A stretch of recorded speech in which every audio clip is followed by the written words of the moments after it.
ગોહિલ ગામ કડોદરા તાલુકો વાગડ જિલ્લો ભરૂચ। આજ રોજ અમારા ગામમાં 1/9/2025ના રોજ ગામ સભાનું આયોજન કરવામાં આવ્યું છે। તેમાં ગામ પંચાયતના સભ્યશ્રી છે અમારી જોડે અને ડેપ્યુટી સરપંચ પણ છે।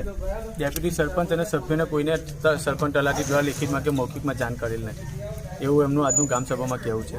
બરાબર છે। ત્યારબાદ આ લોકો આજે જે ગામ સભામાં આદિવાસીના જે પ્રશ્નો હતા, ખાસ તો વાત કરું તો આજથી એક વર્ષ પહેલાં એટલે કે 2/10/2024 જે ગામ સભા યોજવામાં આવી હતી તેની અંદર ગામ લોકોના બધા જે પડતર પ્રશ્નો હતા એ એક સામૂહિકમાં આપી અને અમે એ આપ્યું હતું કે આજ દિન સુધી એનું કોઈ પ્રોસિડિંગ લખવામાં નથી આવ્યું। ત્યાર પછી બીજી ગામ સભા યોજવામાં આવી 15 ઓગસ્ટ 2025 તો તેની પણ કોઈને જાણ ના કરી ગામ પંચાયતના સભ્યો કે ગામ લોકોને, અને ધ્વજવંદન કાર્યક્રમમાં 2-3 પ્રશ્નો વાંચી લીધા, આગળની ગામ સભાનું એમને વાંચનમાં લીધું ના, એટલે જેથી કરીને મને શંકા જતા આજની ગામ સભાનું પણ એવું જ કહ્યું। એટલે આજે મેં પહેલાં તો પ્રોસિડિંગ બુક માંગી ગામ સભાની, એટલે તેમાં એ તો કે નથી આ છે તે છે, એટલે બેન ગામ સભા છોડીને અંદર જતા રહ્યા।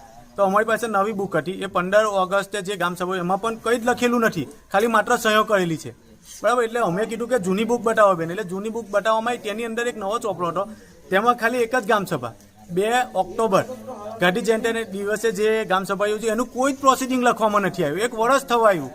તો આ બીજી આજે ત્રીજી ગામ સભા છે, આની પણ કોઈને જાણ નથી કરી। એટલે ગામ લોકો બધા જે આદિવાસી સમાજ હતા, બરાબર છે, એમના પડતર પ્રશ્નો છે, ગામ લોકોના પ્રશ્નો છે, એ કોઈનું નિરાકરણ ના આવે, એટલે આજે બધા આવી અને સરપંચ આજે ગેરહાજર હતા।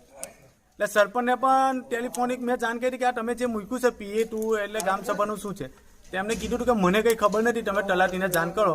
પછી એમને કંઈ તલાટી પાસેથી માહિતી લઈને મને પાછો ફોન કર્યો હતો કે શું છે, તો એની અંદર પ્રમુખ સ્થાનેથી જે અરજીઓ આવેલી હોય, જે પ્રશ્નો હોય એની ચર્ચા વિચારણા કરવાની હોય દરેક ગામ સભામાં, તે પણ એજન્ડો લખેલો નહોતો। એટલે બેન એવું કહેવા માંગે કે આજે તો એક જ ખાલી એજન્ડો, એટલે કોઈનું સાંભળવામાં આવે નહીં। બેને કોઈ પણ પ્રકારે પ્રશ્નોનો જવાબ નથી આપ્યો। આદિવાસી સમાજનું જે છે ગટર લાઇન છે, એમને સ્ટેટ લાઇનનો પ્રશ્ન છે, પછી લાઇટનો પ્રશ્ન છે, પછી એમને બીજું કે એમના આવાસો, પછી જે મતલબ કે